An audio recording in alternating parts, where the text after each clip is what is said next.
Olá, meus queridos amigos, estamos no quarto domingo da Páscoa, é isso mesmo, e também o último domingo do mês de abril. A liturgia nos oferece o Evangelho de João, capítulo 10, versículos de 1 a 10. E o tema que eu escolhi para a liturgia de hoje é o seguinte, inspirado, claro, no Santo Evangelho. Em Jesus somos plenos de vida e liberdade. Vou repetir o lema da liturgia deste domingo. Em Jesus somos plenos de vida e liberdade. Por ter aberto os olhos ao cego de nascença, Jesus foi acusado de pecador. Porque, para eles, o pecado é a transgressão da lei divina, conforme está na passagem de João, capítulo 9, de 1 a 41. Que, aliás, foi o evangelho do quarto domingo da quaresma. Esse evangelho de João 9, 1, 41, que é a cena do cego de nascença. É esta cena que precede a cena do evangelho de hoje, deste domingo. Pois bem, responde Jesus afirmando que eles, os fariseus, são os pecadores, não eles, Jesus. Porque para Jesus o pecado é o que ofende o ser humano. E é aos fariseus que Jesus dirige a advertência que está contida no capítulo 10º do evangelho de João. Dirige-se aos fariseus de então, mas também aos fariseus de hoje. Vamos ouvir o que o evangelista nos escreve. Está muito interessante. Comecemos então pelo versículo 1 do capítulo 10 de João, que diz: em verdade vos digo, quem não entra no redil das ovelhas pela porta, mas sobe por outro lugar, esse é ladrão e assaltante. Em verdade, quando esta expressão é usada no Evangelho de João, amém, amém em grego, significa eu vos asseguro, vos digo com firmeza.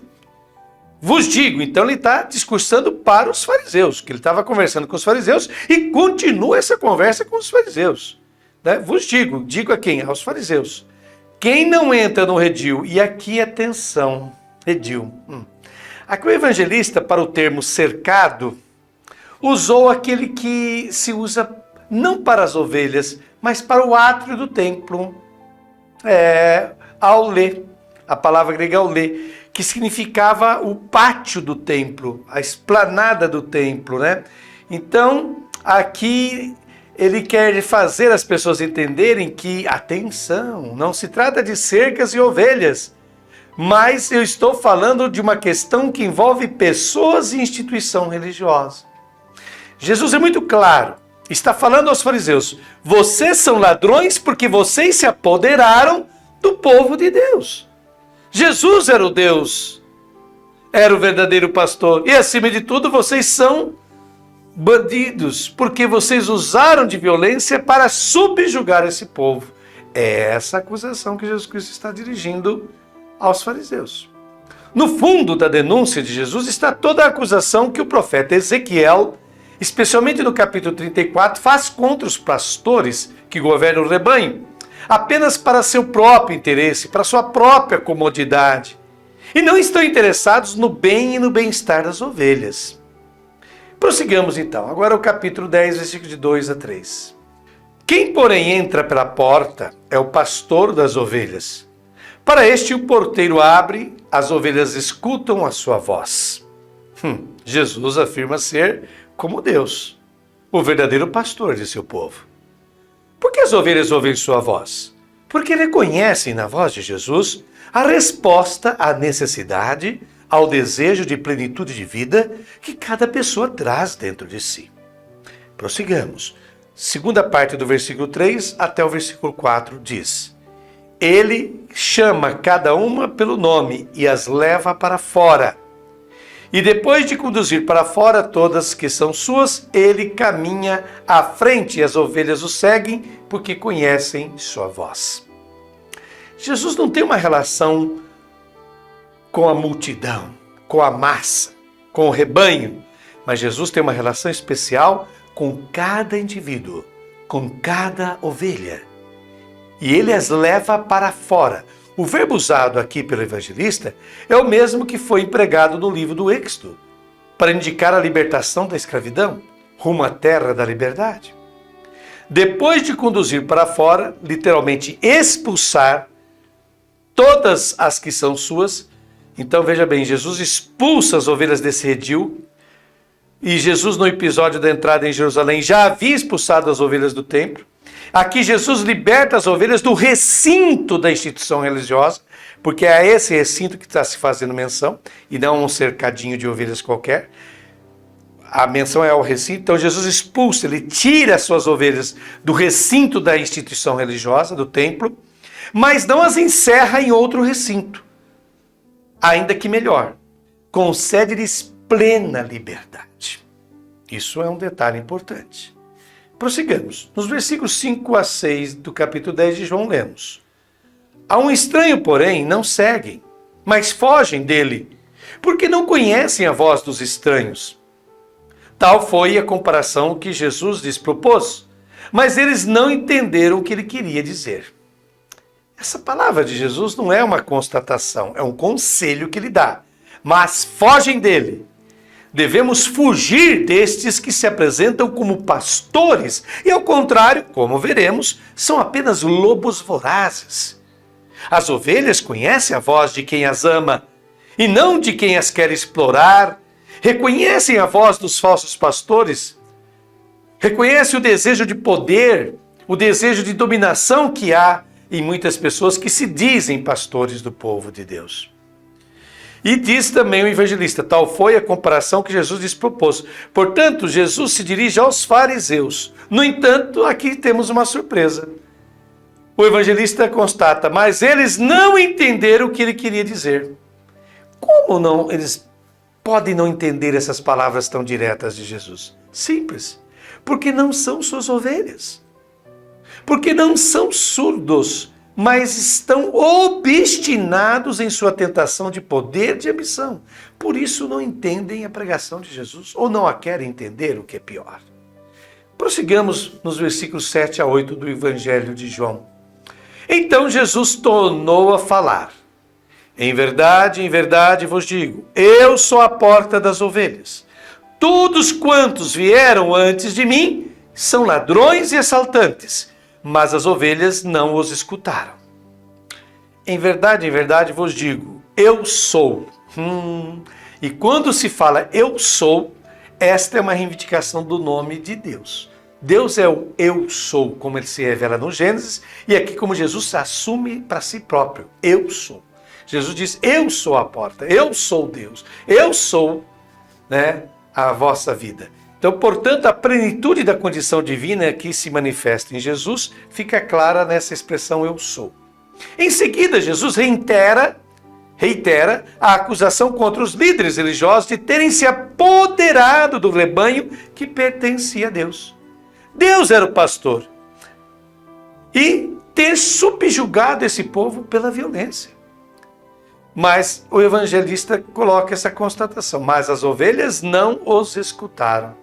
Eis a observação de Jesus: o povo pode ter sido subjugado por medo, mas não por escolha própria. Versículo 9 do capítulo 10 de João nos diz: eu sou a porta, quem entrar por mim será salvo, entrará e sairá, e encontrará pastagem. Este entrar e sair significa que Jesus não encerra, não prende o rebanho em outro recinto. E a porta não se fecha. O fechamento da porta indica segurança para o rebanho, mas falta de liberdade. Não. Seguindo Jesus, a liberdade é total. Se entra e sai. Jesus não prende ninguém a ele. E encontrará pastagem. E aqui o evangelista joga com os termos da língua grega.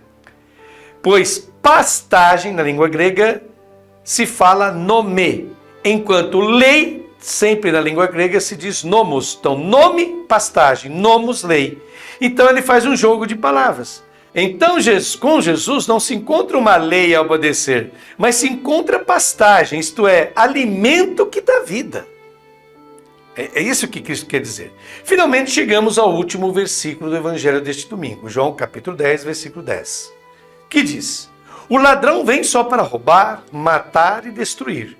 Eu vim para que tenham vida e a tenham em abundância. E na conclusão, Jesus usa para esses autodenominados pastores as mesmas características dos lobos. Portanto, não são pastores, mas são lobos. E Jesus deixa claro que é preciso ter cuidado com eles. E aqui está o eco da acusação que o profeta Ezequiel já havia feito no capítulo 22, versículo 27 de seu livro. Abre aspas. Diz Ezequiel: os príncipes no seu meio são como lobos que despedaçam a presa, derramando sangue e destruindo vidas em sua avidez de lucro. Então, a história é antiga. Jesus identifica esses pastores como lobos. Deve-se ter cuidado, deve-se fugir, afinal o que fazem é roubar, matar e destruir. As verdadeiras vítimas da adoração no templo são as pessoas. Por isso que ele diz: eu vim para que tenham vida e a tenham em abundância. Portanto, é um convite de Jesus a emancipar-se, a libertar-se destes pastores, que impõem, que obrigam, e para acolher o dom da plenitude de vida que Jesus oferece, incondicionalmente, a cada pessoa que escuta a sua voz. Após essa belíssima explanação de Frei Alberto Maggi, eu faço aqui as minhas considerações e começo citando uma frase que eu mesmo criei à luz do que Frei Alberto nos apresentou. Essa frase é a seguinte: o farisaísmo está vivo hoje, visto que segue abundando religião que domina e faltando evangelho que liberta. Vou repetir. O farisaísmo está vivo hoje porque segue abundando religião que domina e faltando evangelho que liberta. É desconcertante o fato de Jesus fazer um ataque tão duro e direto aos pastores mais observantes dos rituais religiosos e normas morais bíblicas daquela época. Ou seja, os fariseus. As pessoas consideradas mais beatas, mais santas, mais perfeitas daquela época. E Jesus faz um ataque frontal a elas. Todo o problema reside no fato de que os rituais e normas religiosos acabam sendo um fim em si mesmos. Quem os pratica se convence de que o importante é a obediência a esses ritos e normas. Esquece-se que o fundamental para Cristo é a conduta de vida, a conduta moral, a vida que devemos ter como pessoas que creem em Deus. Traduzindo, isso significa que existem muitas pessoas que se acham extremamente religiosas e piedosas, pelo fato de frequentar assiduamente a Eucaristia, grupos de terço, participar de pastorais ou movimentos, ou equipes que existem em nossas comunidades, ser dizimista, contribuir em campanhas da igreja, etc, etc, etc. Porém, a vida dessas mesmas pessoas, como empresário ou empresária, empregado ou empregada, marido, esposa, estudante, namorado, namorada, mãe, pai, filho, filha, não expressa absolutamente o amor, a doação de si mesmo, a misericórdia, o perdão e a justiça que Jesus Cristo tanto vivenciou em seu dia a dia. As pessoas confundem qual é a porta que de fato conduz à vida, à salvação, à eternidade. Essa porta não é a igreja em si mesma, mas Jesus em pessoa. Jesus, somente Ele, é a porta, tanto para as ovelhas quanto para aqueles que devem ser os pastores. É o que ele deixa claro no Evangelho de João, capítulo 10, que lemos agora, nos versículos 7 e 9. Quem não vivencia em sua vida aquilo que ele fez, pregou e manifestou em tudo o que ele foi, não pertence ao seu rebanho, não é dos dele, não é seu discípulo ou discípula. Infelizmente, há muitos maus e falsos pastores, ainda hoje em nossa igreja, pois eles preferem massagear, apaziguar, tranquilizar as consciências de tantas pessoas que deveriam ser chamadas à conversão, mas que se sentem salvas, aliviadas, pois há pastores que não lhes pregam o evangelho, mas uma falsa doutrina cristã. Com isso, se beneficiam de presentes, viagens, dinheiro e tantas outras coisas mundanas, das quais deveriam ser livres se fossem de verdade discípulos de Cristo. Afinal, a voz do verdadeiro pastor, que é Jesus Cristo, como está lá em João 10, de 11 a 18, não se confunde com o tradicionalismo, com o conservadorismo, com o saudosismo, mas é algo inovador. Por isso o conteúdo da pregação de Jesus recebeu o nome certo em língua grega, Evangelion. Evangelion em grego, que é evangelho, quer dizer boa nova, boa notícia, novidade das novidades. Vivamos o evangelho, não o mofo de um passado que não nos diz mais nada, para sermos cristãos e cristãs autênticos nos tempos atuais. E agora, concluindo essa meditação do Santo Evangelho, nós vamos rezar o Salmo 22 da Bíblia, que nos é proposto para a liturgia desse domingo do Bom Pastor. E você vai ver o texto aparecendo aí também para você. O Senhor é o pastor que me conduz, não me falta coisa alguma. Pelos prados e campinas verdejantes, Ele me leva a descansar. Para as águas repousantes me encaminha e restaura as minhas forças. Ele me guia no caminho mais seguro, pela honra do seu nome. Mesmo que eu passe pelo vale tenebroso, nenhum mal eu temerei. Estás comigo com bastão e com cajado. Eles me dão a segurança. Preparais à minha frente uma mesa, bem à vista do inimigo, e com óleo vós ungis minha cabeça, o meu cálice transborda. Felicidade e todo bem hão de seguir-me por toda a minha vida, e na casa do Senhor habitarei pelos tempos infinitos.